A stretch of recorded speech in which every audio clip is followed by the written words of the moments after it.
Malik, un jeune homme de 18 ans, n'aurait jamais imaginé que le jour de son procès serait celui où il découvrirait une vérité capable de briser sa vie en 1000 morceaux. Accusé à tort, assis dans cette salle d'audience froide et austère, il n'avait qu'un seul objectif, s'en sortir, prouver son innocence. Mais ce qu'il ignorait, ce que personne ne lui avait dit, c'était que l'homme qui allait décider de son destin portait un secret bien plus lourd que tous les jugements de cette cour. Quand le juge leva les yeux vers lui, Malik sentit un frisson glacé parcourir son échine. Ce regard, il le connaissait. Un flash, un souvenir enfoui profondément dans son esprit, surgit. Et là, dans un silence presque surnaturel, il prononça les mots qui allaient tout changer. Tu es mon père et qui allaient bouleverser leur vie à tous les deux. Avant de te raconter cette incroyable histoire, prends un temps pour t'abonner, activer la cloche de notification si tu aimes ce genre de contenu, pour nous soutenir et pour ne manquer aucune de nos prochaines vidéos, c'est gratuit. C'était un jour comme les autres, un de ces jours où le temps semblait figé dans l'ombre des préjugés. Marcus, 18 ans, n'avait jamais été un criminel, mais il vivait dans un environnement où chaque faux pas était amplifié. Un vol à l'étalage, c'était la raison de son accusation. Mais il savait, au fond de lui, que ce n'était pas l'acte en lui-même qui comptait. C'était le contexte, la vie qu'il avait vécue, les choix qu'il avait dû faire pour survivre dans un quartier où les opportunités étaient aussi rares que l'espoir. La salle d'audience était froide et intimidante. Il y avait l'odeur du bois poli des bancs et des chaises, l'écho des pas sur le sol. Mais ce qui frappa Marcus, plus que tout cela, c'était l'apparence du juge. Ce visage. Cette manière de regarder les accusés, impassible, distancié. Pourtant, pour lui, chaque regard semblait frapper plus fort que les mots. Il avait la sensation étrange que quelque chose de plus grand se tramait dans cette pièce. Il n'arrivait pas à détacher son regard de l'homme qui se tenait là, derrière sa barre, élevant la voix pour condamner ou absoudre. Le juge était un homme mûr, aux cheveux grisonnants, d'apparence stricte, avec une prestance naturelle. Mais au-delà de l'apparence, ce qui captait l'attention de Marcus, c'était ce sentiment profond que ce visage lui était trop familier. Un frisson parcourut sa colonne vertébrale. Ses pensées se bousculaient. Comment un simple juge pouvait-il lui rappeler un souvenir lointain, flou, qu'il n'avait jamais voulu revisiter? À chaque geste du juge, à chaque parole prononcée, une voix intérieure lui disait qu'il avait déjà vu cet homme quelque part. Mais où? Pourquoi cela lui semblait-il si important, si pesant, au point de perturber le fil du procès? Le procès se poursuivait, mais tout autour de Marcus se brouillait. Il entendait les voix des avocats, les témoignages, mais ses pensées étaient ailleurs. Le regard du juge ne le lâchait pas. C'était comme si cet homme avait une emprise sur lui qu'il ne comprenait pas. Il avait beau être concentré, il ne pouvait pas échapper à la sensation qu'il connaissait ce regard. Ce n'était pas un regard anodin. C'était un regard chargé de non-dits, d'une histoire cachée. Il pensa un instant à son passé. Sa mère lui avait toujours dit que son père était un homme qui avait disparu avant même sa naissance. Elle ne lui en avait jamais beaucoup parlé, juste ce qu'il fallait savoir, un homme blanc, qui ne voulait pas de lui. Elle avait élevé Marcus seul, avec courage et amour. Mais la question du père était toujours là, présente, comme une ombre qui ne voulait jamais disparaître. Ce soir-là, en rentrant chez lui après une journée d'audience, Marcus se surprit à fouiller dans les vieilles boîtes de souvenirs de sa mère. Là, parmi les photos jaunies, il en trouva une, très ancienne. C'était une photo de sa mère, souriante, avec un homme à ses côtés. L'homme sur la photo, il ressemblait tellement au juge. Ce visage, cette mâchoire, ce regard pénétrant, cette expression que Marcus avait vue tout au long du procès. C'était lui, c'était le même homme. Le cœur de Marcus se mit à battre la chamade. C'était impossible, pourtant une vérité naissait dans son esprit. Ce juge, cet homme avec qui il s'était retrouvé à plaider sa cause, était son père. Comment avait-il pu ne pas le voir plus tôt? Comment avait-il pu ne jamais faire le lien entre cet homme en face de lui et celui qu'il avait cherché toute sa vie? Le lendemain, le procès reprenait. Les témoins défilaient, les arguments se multipliaient, mais Marcus n'arrivait plus à se concentrer. Ce n'était plus le vol qui le préoccupait. Non. C'était l'homme qui se tenait derrière la barre, décidant de son destin. Pourquoi avait-il été là? Pourquoi l'avait-il jugé? si ce n'était pas juste un juge parmi d'autres. Alors que l'audience se poursuivait, un moment de silence prit place dans la salle. Ce silence lourd, celui qui précède toujours les révélations. Ce silence où tout devient plus clair, plus net. Et là, au milieu de ce silence, Marcus le regarda droit dans les yeux. Il savait. Il ne pouvait plus ignorer cette vérité qui brûlait en lui. Soudainement, sans réfléchir, les mots sortirent de sa bouche. « Tu es mon père. » Le silence qui suivit fut encore plus lourd que celui d'avant.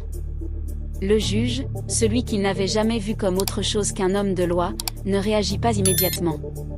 Ses yeux s'écarquillèrent. Ses lèvres tremblèrent un instant, avant qu'il ne se redresse légèrement dans sa chaise. Il aurait pu nier, détourner la tête, mais il ne le fit pas. Ses yeux trahirent une émotion profonde, quelque chose qu'il avait gardé enfermé pendant trop longtemps. Dans la salle d'audience, tout s'était arrêté. Le murmure qui parcourait les bancs se tut. Marcus, lui, restait là, figé, observant cet homme qu'il venait de confronter à sa propre existence. Ses paroles avaient brisé le silence, mais elles avaient aussi brisé un voile de mystère qui les séparait. Le juge posa son marteau, ses mains tremblaient. Il baissa la tête, comme si la vérité venait de le frapper en pleine poitrine. Puis, il répondit, d'une voix basse, presque inaudible. « Je suis ton père, Marcus. » Le procès se suspendit. Personne ne savait comment réagir. Le juge se leva lentement et fit signe à ses collaborateurs de quitter la salle. Marcus, comme dans un rêve, se leva aussi, traversa la salle d'audience en silence et suivit son père jusque dans son bureau privé. La porte se ferma derrière eux, coupant tout lien avec l'extérieur. À l'intérieur, le juge ou son père, désormais se tourna vers lui, les yeux remplis de regrets et de honte. Il avait voulu fuir, il avait voulu oublier, mais Marcus l'avait confronté à la réalité qu'il avait si longtemps fui. « Je suis désolé, dit-il d'une voix tremblante. Je n'ai jamais voulu te faire du mal, Marcus. Mais j'étais un homme jeune, effrayé, et je n'ai pas su quoi faire face à la situation. Je croyais qu'en partant, je ferais mieux pour tout le monde. » Le jeune homme resta là, en silence, ses poings serrés. Il n'y avait rien à dire, rien à expliquer. Juste cette vérité douloureuse qui le frappait, comme un coup de poing dans le ventre. Pourquoi, alors? Pourquoi ne pas m'avoir cherché, murmura-t-il, presque inaudible. Le juge baissa les yeux.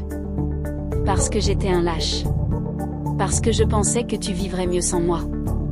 Mais je me trompais. Marcus n'arrivait pas à dire un mot. Ses pensées étaient un tourbillon. Il avait la sensation que toute sa vie venait de se retrouver chamboulée en quelques secondes. La conversation qui suivit fut longue. Le juge, son père, lui expliqua comment il avait fui par peur des conséquences sociales et professionnelles. Il lui parla de ses propres luttes, de son incapacité à assumer sa paternité, de son égoïsme. Il expliqua aussi comment il avait vu en lui un avenir incertain, un fardeau qu'il ne se sentait pas capable de porter. Mais au fond, ce n'était pas un fardeau. C'était une vie qu'il avait choisi de rejeter. La vérité était là, amère, glaciale. Mais il n'y avait plus de place pour la colère. Du moins, pas encore. Marcus écoutait, mais chaque mot, chaque confession, creusait davantage un vide qu'il ne savait pas comment combler. Pourquoi? Pourquoi aujourd'hui, alors qu'il avait grandi sans lui? Pourquoi ce juge, cet homme froid et distant, semblait finalement vouloir réparer quelque chose de brisé, de cassé depuis si longtemps? Mais Marcus savait une chose, même si son père regrettait, même si tout pouvait se réparer, il ne pourrait jamais effacer la douleur du passé. Le chemin vers la réconciliation ne serait pas facile, et chaque étape serait un rappel de ce qui avait été perdu. La morale de cette histoire repose sur la puissance de la vérité et la possibilité de rédemption, même dans les situations les plus compliquées et les plus douloureuses. Marcus, à travers sa confrontation avec son père, nous montre que l'absence et l'abandon ne sont jamais simples. Chaque être humain, même celui qui semble avoir tout quitté, porte des blessures invisibles qui influencent ses choix. Son père, en fuyant sa responsabilité, croyait agir pour le bien de son fils en le protégeant d'une société raciste et dure, mais en agissant ainsi, il a infligé à Marcus une blessure encore plus profonde, celle de l'absence, du manque, du rejet silencieux.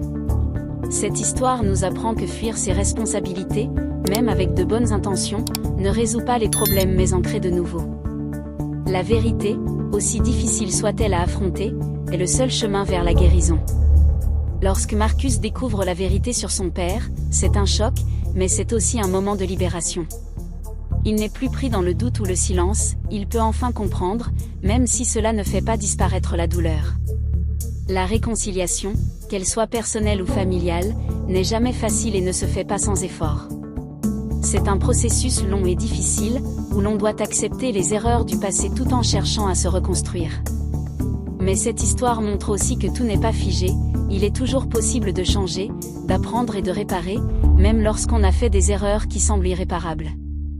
La clé réside dans la confrontation avec ses démons, dans le courage de reconnaître ce qui a été brisé, et dans la volonté de donner une nouvelle chance à ce qui reste. Marcus et son père, à leur manière, montrent que même les liens brisés peuvent, avec du temps, de la compréhension et des efforts sincères, être recousus. La rédemption, dans cette histoire, ne se trouve pas dans l'oubli des erreurs, mais dans l'acceptation de celles-ci et dans la décision de les surmonter ensemble.